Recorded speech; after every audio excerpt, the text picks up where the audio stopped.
Hi, my name is Dee, and I'm the one legged librarian.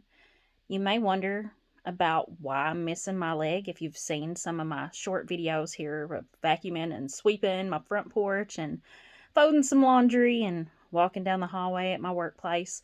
You may be wondering what's my story, why am I missing my entire leg? So, this is just a short little, brief little intro to me and my backstory. It all started on April 12th, 2019, when I got up bright and early on a Friday morning to get ready for work. I'd fixed my lunch. I'd done a few other little piddling little errands that you need to do before you get ready for work. And I'd been suffering from leg pain starting shortly after my birthday in September of 2018, and I thought it was due to other things. Little did I know until the morning of April 12th, 2019, that I had been growing a bone tumor. The type of tumor I had was osteosarcoma. It was the spindle cell kind. It was high grade because my leg broke while I was getting ready for work that morning. I was suffering some pain. I was suffering from some allergy issues, and so I had decided that I was going to try to sneak back into our bedroom and get some ibuprofen, get some allergy medicine to take that morning, and then I was going to hop in the tub. Well, I made it to get the medicine, and as I was sidestepping at the foot of our bed, trying to not wake my husband up since we worked different shifts, as I was heading back towards the bathroom to take those pills and hop in the shower, all of a sudden I was in the floor underneath the bed screaming at the top of my lungs. Even I didn't realize that my leg had broke. I didn't know what had happened. I just knew that I was in terrible tormenting pain and that I knew I shouldn't release my leg. I was curled up and I was scrunching it and holding it because it was kind of bent. Kind of like you're sitting down and you're leaning your head forward on your legs. Yeah, that was the position I was in, and I refused to let go even when the ambulance or crew arrived to help get me out of the house because I refused to let my husband or my father try to move me. And I'm so thankful I didn't. I'm so thankful for the wonderful EMT drivers that I had that got me to the hospital, who got a good IV line going, who helped to calm me down, to figure just what on earth was wrong, what had happened. I had suffered a fracture of my femur 2 inches above my right knee. I'd been suffering pain in my right calf for 8 months almost, and I had just finally gone the week before, April 5th, for other reasons, to get other medicines filled. And while I was there, I'm like, I've been having some leg pain, and it's really starting to worry me because it hasn't gone away and it's starting to get worse. And so we were starting the process, but you know how insurance is. You have to jump through hoops to get the tests that you really need. And so I had an x-ray on my back because we thought, based on my pain location in the calf muscle, that maybe I had done something to my sciatic nerve because of the type of pain I was exhibiting. Because I never felt pain. I never felt a lump. I never felt heat in that leg. I'd been suffering for years with night sweats, so I didn't realize that. My husband and I worked different shifts, so I always ate with him when he got home at 11:30 at night. So I just thought my weight gain was because I was eating so late and going to bed on it and it not digesting. I was newly married. I hadn't been married very long, a few years. And so, you know, I had no idea a lot of those symptoms meant that I had bone cancer. It's very, it could be so many different things. And that's why if you feel pain in your body, you need to go get it checked out. Don't put it off. Your health is the most important thing that you can give to yourself, your family, your friends, the people that love and care about you. You need to be there for yourself, but you also need to be there for them, just like they try their best to be there for you. Some of us, it might just be friends, because we all have situations, and we just need to be there for the people we care about and who care about us. And so, if I had it to do over again, as soon as I felt that pain in September of 2018, I would have gone. It doesn't mean that the outcome would have been any different, that I could have saved my leg, but it would have meant that I would have gained 8 months of time back with my family. 8 months. So, on the morning of April 12th, when I arrived at the emergency room at my local hospital in a rural part of the state that I live in, they The actual orthopedic surgeon at our hospital was actually on call that day, and so he came down to the ER, and he immediately ordered that a portable x-ray machine be wheeled into my room. Just one look at that initial x-ray, and the word I never thought I would hear uttered is cancer. My mind was blown. I was in shock the rest of the day. It was a whirlwind of trying to get an MRI, which was so it would be such a torturous process without having a broken leg and having to be immobile and try to not move it as much as possible, because any little movement sent the worst pain I've ever experienced in my life. I've never broken a bone until this happened, and so I had no idea what to expect. I had several CT scans. I couldn't fit in the PET scan machine because I would have had to have walked up steps to get into a mobile unit at my hospital. So I had a radioactive scan to light me up to kind of confirm the diagnosis. But I'm so thankful for the orthopedic surgeon at our local hospital for saying right off the bat that because it was cancer, there was nothing he could do for me, but he knew where to send me. There's only 2 hospitals in the state where I'm at, and they're both in major cities, which are 2.5 and 3.5 hours away from my home. And so this was going to be an ordeal of a major magnitude. I was transported there once they had a bed to the closest one, 2.5 hours away from me, at 11 o'clock the next night. So it was crazy, and I was there all through the next week and a half, maybe 12 days, almost 2 full weeks. And before I went home, I think it was April 29th when I finally got to go home from the hospital. They had finally stabilized my leg. They had done every test known to man. Thankfully, they didn't repeat all the ones from my local hospital because they said they could use those scans, and that was wonderful. So I'm very thankful for that. So we did all kinds of other scans that wasn't possible at my local hospital. A lot of tests, 2 different biopsies, because the first one was inconclusive about the type of cancer I had, and that really determined what treatment path, what we could do. So I'm very thankful for my orthopedic oncologist, for my oncologist at that major medical hospital, the university hospital. And so I'm very thankful for the people that have been in my life since then. It was determined after that, near the end of I guess it was around the early part of May. I guess I went home the 23rd, and it was the 29th when I found out the type of cancer that I had and what treatment plan we would be doing. And so it's when I found out that it was osteosarcoma. And so while that's not a wonderful diagnosis, it was better than some I could have been given. And so I'm thankful to the Lord for that. And so since I was 39, and it's typically a pediatric cancer, osteosarcoma is. It's typically seen in kids, but adults, it's rare. I think maybe 1,000 cases a year in the United States are diagnosed each year. And so, I'd never heard of it before, but I've since found out of several people here in my area who have dealt with this cancer before, and some with good and some with bad results, which we know is possible with cancer. There's no guarantee. There's still no guarantee in my story, but this is my story as of now. So there's so many mixed emotions about them saying, oh, you qualify for the pediatric dose. And due to the severity of your tumor, we want to be that aggressive because kids can handle a higher dose of chemo than adults can. So I'm thinking, oh, great, this is going to be wonderful. So we did the MAP protocol. The drugs that I took, I had outpatient. I had cisplatin and doxorubicin as outpatient treatments. Those were done 2 days back to back. I would have a 2-week rest period, and then I would enter the hospital for methotrexate treatments. And so they give that to you, leave it in your body for 24 hours, and then they give you a drug that helps to rid your body of it. And so methotrexate's very scary. And until you reach a certain level of toxicity of that leaving your body, they use large bags of sodium bicarbonate fluids to flush your system out. So you're peeing a lot. You need to move a lot to try to get it moved through your body and out of your muscles and out of your body.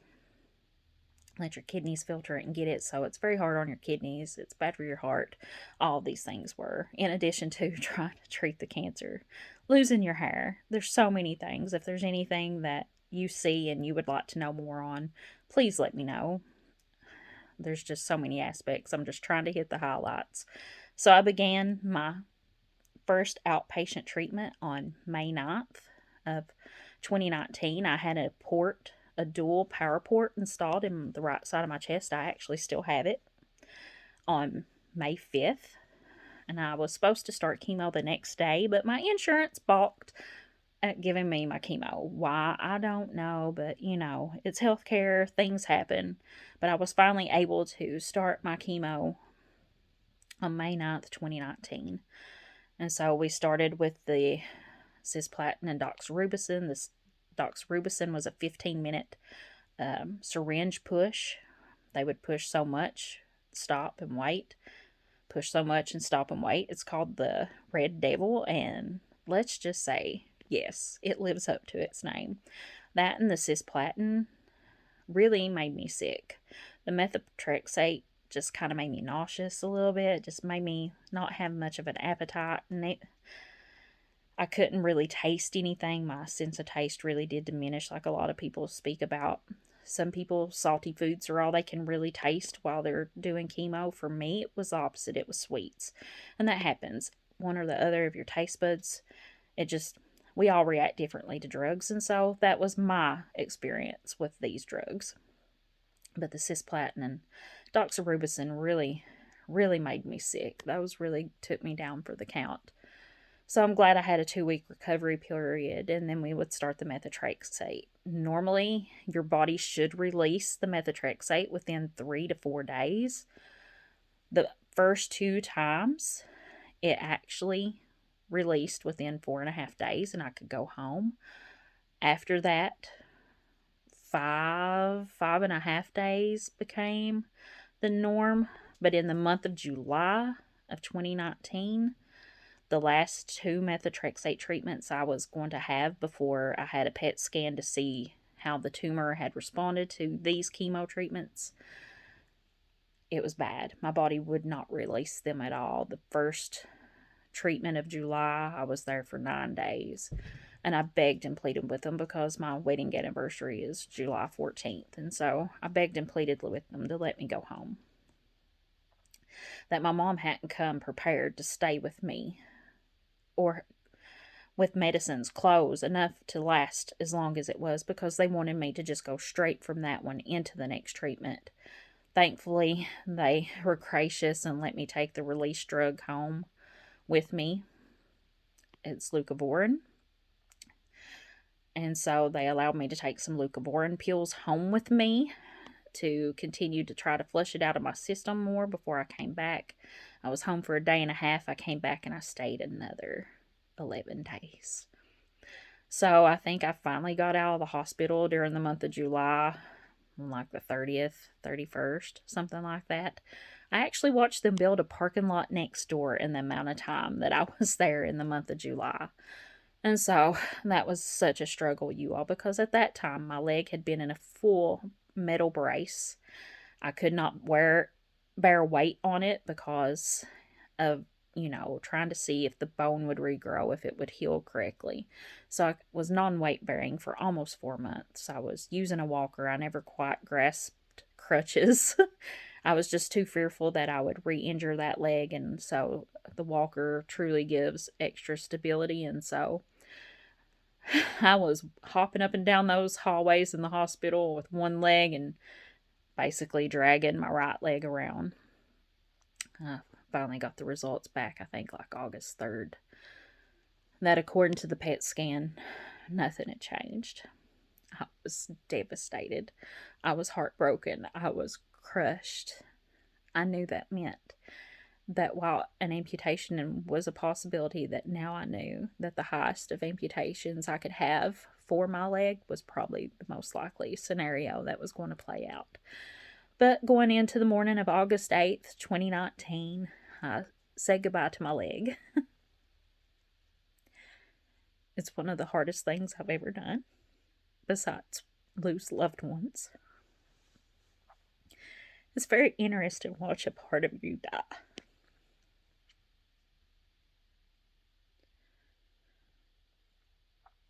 But there were some complications during surgery.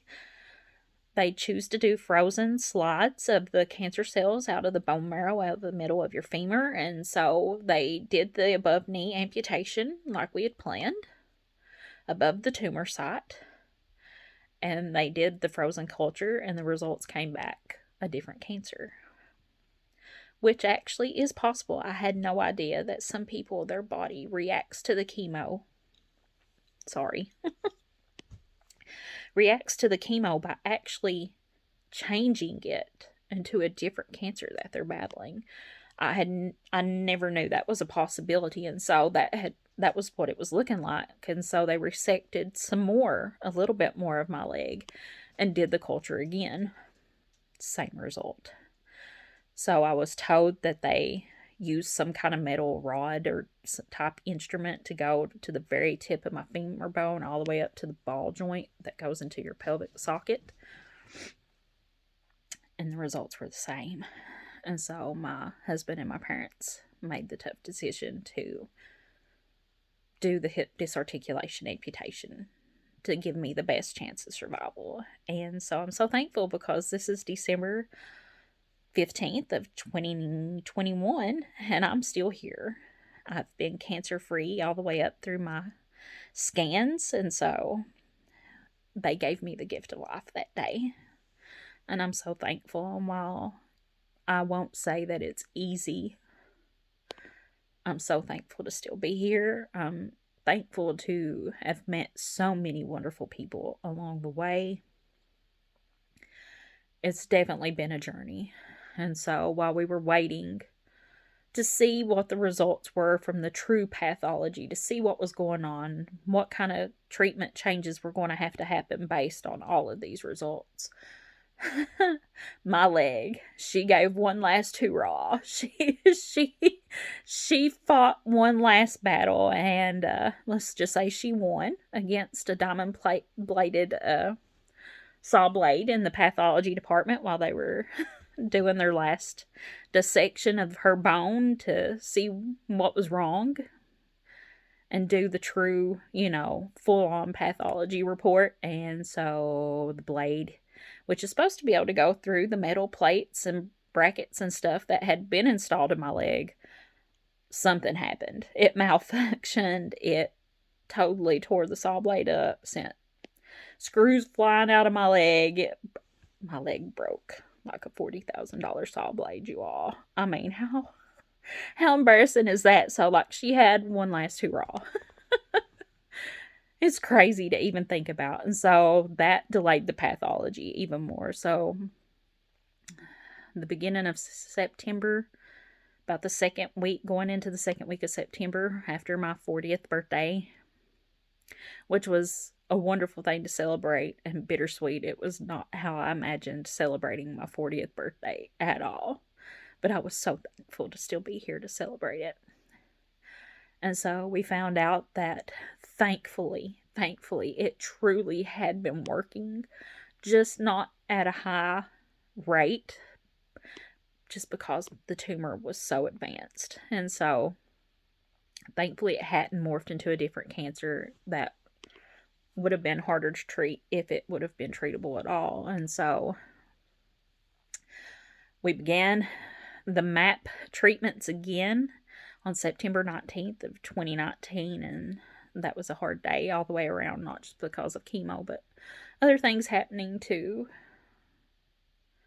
dear people in my life. That was a very bad day. It's also a day that would have been one of my best friends, my first cousin. It would have been his birthday that day too. And so September 19th is now a very memorable day for me for a multitude of reasons, good, bad, in between. So we continued those treatments. We did them in September. I think I had them in September, and then I had a little bit of a break Yeah. I know I was in the hospital at Thanksgiving that year, and I pleaded because I was going to wind up being there at Christmas, and I pleaded off. Could I just have, like, I missed every holiday in 2019, starting from Easter on with my family until Christmas of that year, and what a joyful Christmas that was. And New Year's Eve night, I was right back in the hospital again, cranking it out. We were doing okay. I'd had a setback during one of the September October visits. My platelets were kind of low. Things were going on. It delayed my chemo. I got, oh, what's the sinus issue when you get like thrush and stuff from the chemo and you can't swallow and you just get so sick. I know the name of it. I should have remembered and wrote it down, but something dealing with your mucus. It's got that in its name. If I can find it, I'll put it down in the description for the video below. But I'd had to stay at my local hospital for a weekend because of that in the meantime before Christmas. So, at New Year's, I'm like, okay, we're almost done. The end is in sight. February was the end goal. I started having problems again in February. My blood was out of whack, and so it got delayed and for a week, and so we came back to try again, and I really wasn't feeling good for a couple of days before this treatment. I was really hurting really bad. The pain actually reminded me of the pain in my leg from the bone cancer, and so typically if this cancer is going to reoccur, it's going to come first to your lungs, and so they're constantly checking your lungs. And so since I was feeling it right around my heart, I didn't know if I was having chest pains because I was having a heart attack. I didn't know what was going on, and stupid me, wrote it out for Monday and a Tuesday. I had to be at the hospital on a Wednesday morning, and we get there, and the nurses could tell something was wrong. I mean, I've built a relationship with these people. I've been around them since May, so this is February. We're 9 months into this process, and they knew me by now, and they knew something was wrong, and so they contacted the doctors, and the doctors started ordering a bunch of tests, and here comes the portable x-ray machine back into the room, and I could tell based on what everybody, just the looks around me, that it wasn't right. Something was wrong. So then I was wheeled downstairs to the ER CT scan machine to get a CT scan, and I'm like, okay, something's really not right if they're running a CT scan on me. And so I was so terrified that the cancer was back. Little did I know I was about to die from a blood clot.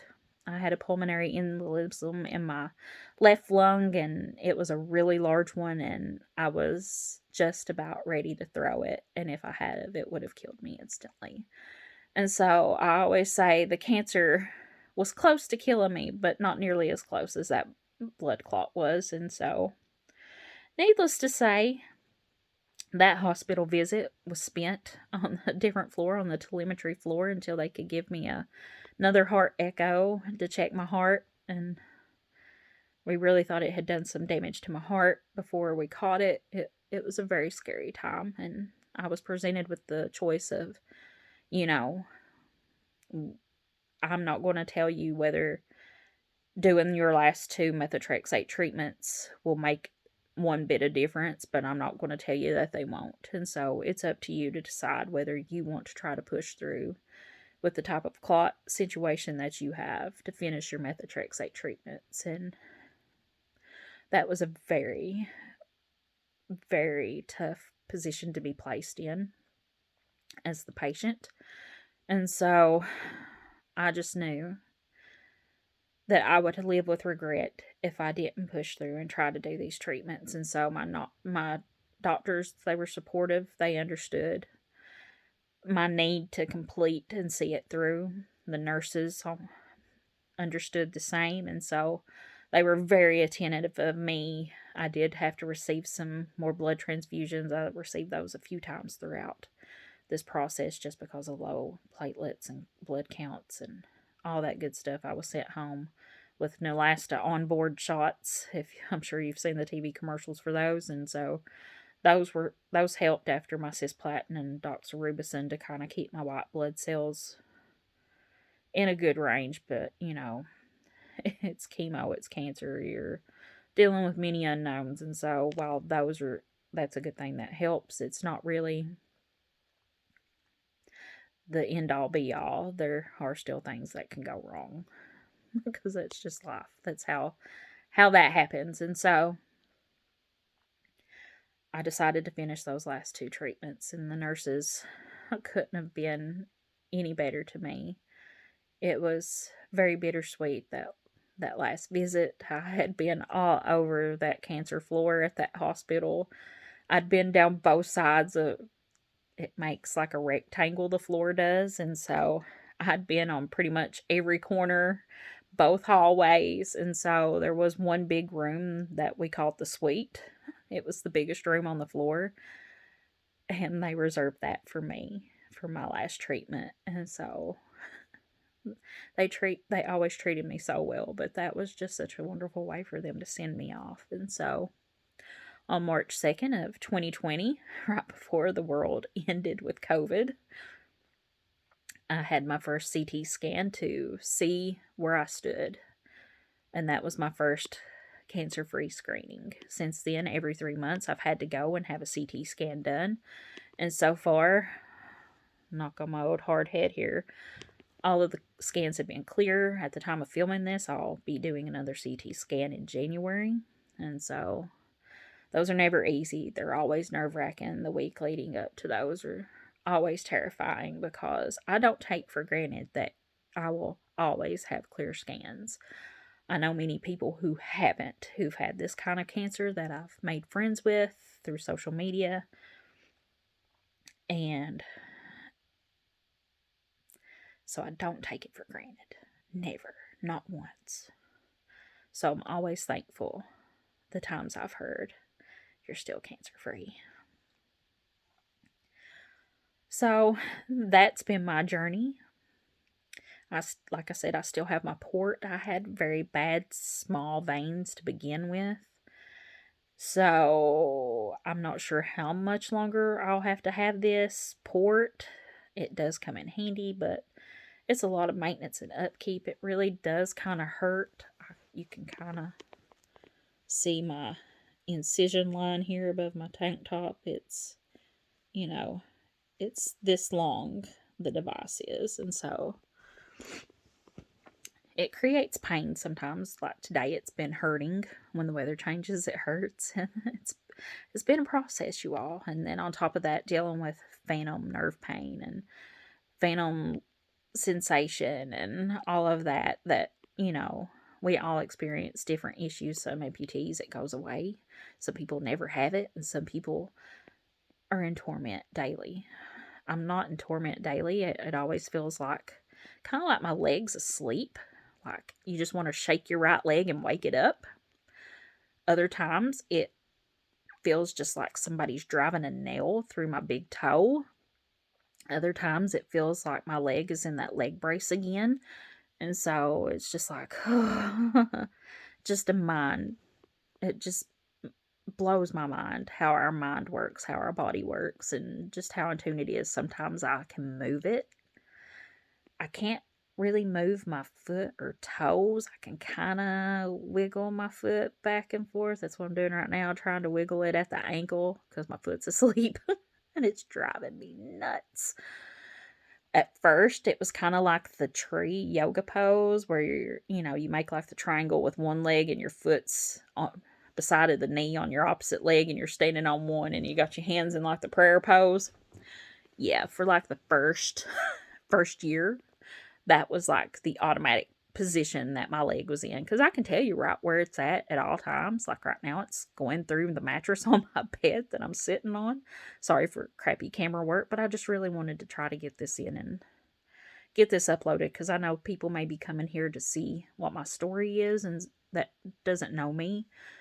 And if you're just starting this journey and you have any questions, I'll try to answer them the best I can, just based on my own experience and what I went through.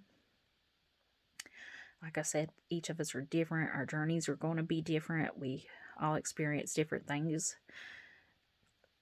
Blood clots are a complication for all cancer patients that we face. I did have to learn how to give myself Lovenox blood thinning shots. I had to take those twice a day, and you poor blessed diabetic people who have to take insulin shots every day. I've always admired your strength for being able to do that every day, and having to do it for 6 months myself. That was enough. Luckily, after that time period, I could do, I think I had Eliquis for a blood thinner pill for the next 6 months. It took a year for my clot to dissolve. I was on blood thinners from February of 2020 until January of this year of 2021. So almost a year I was on blood thinner. It was really scary times. So, like I said, things are different for all of us. But hopefully this encourages you. I know when you look up statistics and all that kind of stuff for osteosarcoma, the prognosis 5 years out isn't really a good one. But like I said, we're all different. I believe in the Lord. I am a Christian. But I don't, try to push my faith on anyone, because we all have to choose what we believe. But I know that there's some thing.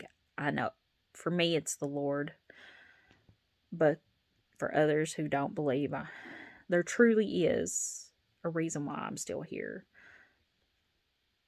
Maybe it was for me to do these videos and to give someone encouragement. So no one knows the day or the time or how we're going to leave this earth. And so as of right now, I've beaten the game a few times, and I don't take it for granted that in the next second I won't just have a heart attack and drop dead, that on my way to work one morning that, I might be in a car accident of my own making or somebody else's making. I don't take for granted that anything like that will happen. And so I hope this has helped. Nearing 3 years in April of 2022 of this whole journey starting. It's like I tell people, I've lived 2 lives within one body. I lived 39 years in a body with good health, or so I thought. And for the last 2.5, it's definitely been an eye-opening experience to experience life from the disabled side of things, from the side of things of dealing with a major medical crisis, to dealing with some major health issues, to going through a pandemic on top of all of it. It's been a whirlwind, you all, and I just wanted to give just kind of a overview of everything. I know this video is long because I'm always long-winded, but it's a long story, and I tried to be short as I could be about it. But if you have any questions, feel free to comment below, and I'll try my best to answer. If I can't answer, I'll try to find a resource for you. I do work in an academic library, so that's my bread and butter for 19 years. I'm still blessed to have my job, that I still can show up every day, and I don't do it like I did. I won't say I'm 100% at my job, but I'm as close as I can be at the moment. And I didn't think I would be here. I do wear a prosthetic leg, as you can tell, and that was an adventure all of its own. But I just wanted to give a background of how I wound up being an amputee. I do drive, even though I'm a right leg amputee. I use a left pedal adjuster, as you can see, to get myself around, and that's the greatest joy I experience, where I still feel like the old me. I'm still me. I'm just in an updated version. So, it is what it is, you all. We have to make the best of this life. I tell everybody who says, I just couldn't be as strong as you. I couldn't go through what you've been through and have the type of attitude that you have. Hey, I don't have this attitude every day, but I have really dark days where it really bothers me to live the life I have, to be in the body that I have now, to have experienced everything I've experienced, to have put my family and my friends and my coworkers through what they all had to go through with me, because it's not just you alone as the patient, it's everyone who cares about you goes through this with you in some shape, form, or fashion. And so we've all been changed by this experience, and I'm sure you and your family and loved ones have too. And I just want you to know it's okay to have down days. It's okay to feel bad, but we can't stay here. If we want to live life, we have to live life.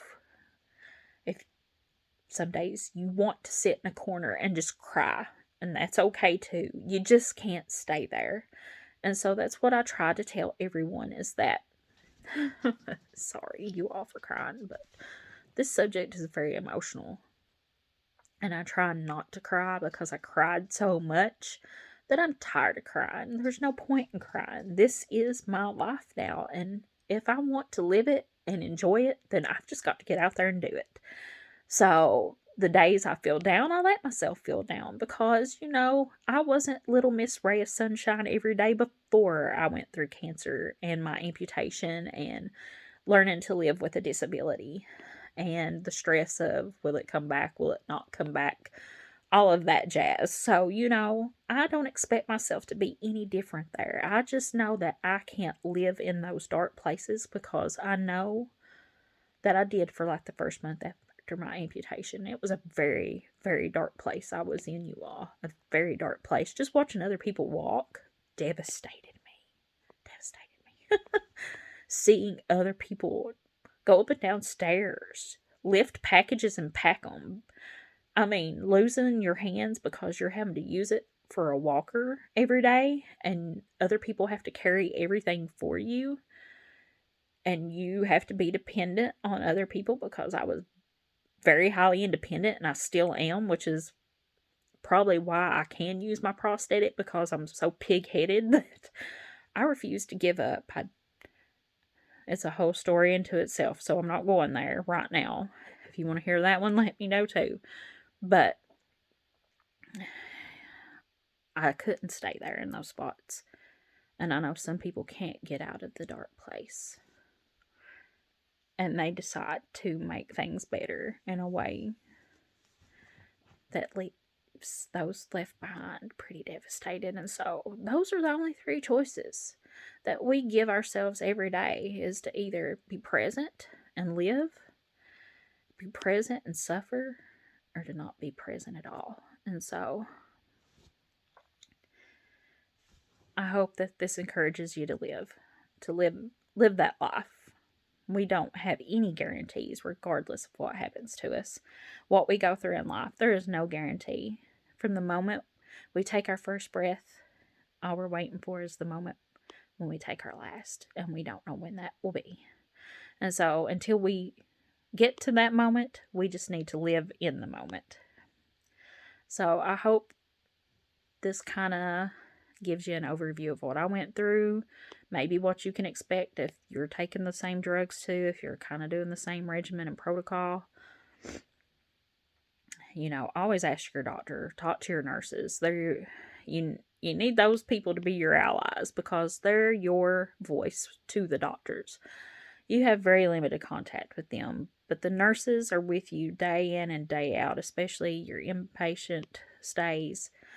If the same people are on the same floor, you're going to grow a relationship with them, and you hope it's a good one, because that can be the difference between life and death.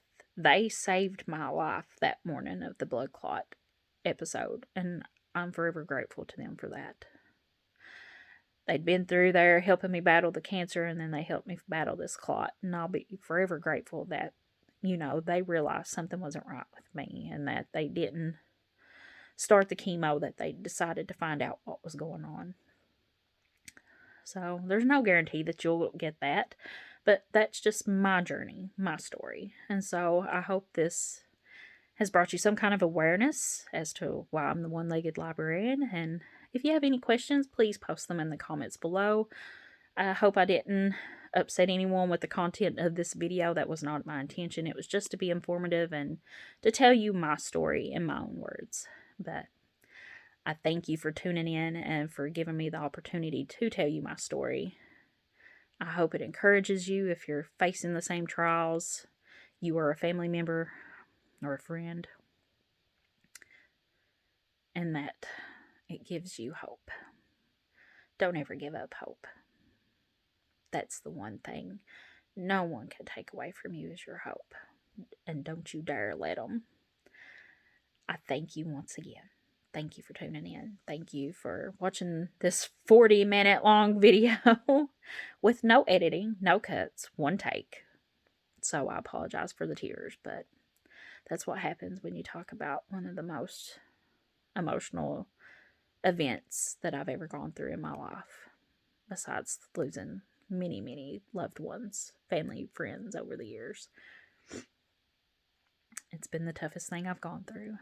And while I wouldn't wish it on anyone, I hope what I've gone through can be an encouragement, can be informative, can be helpful, can, just uplift someone else going through something similar. So, thank you for tuning in. I love you guys. And I hope that I'll have some more content in the future for you. Maybe I can focus more on my prosthesis and that whole journey. Thanks to COVID and shutdowns of treatment centers at the time I was getting my leg. It's a whole nother story into itself. So, one last and truly final time, thank you for watching.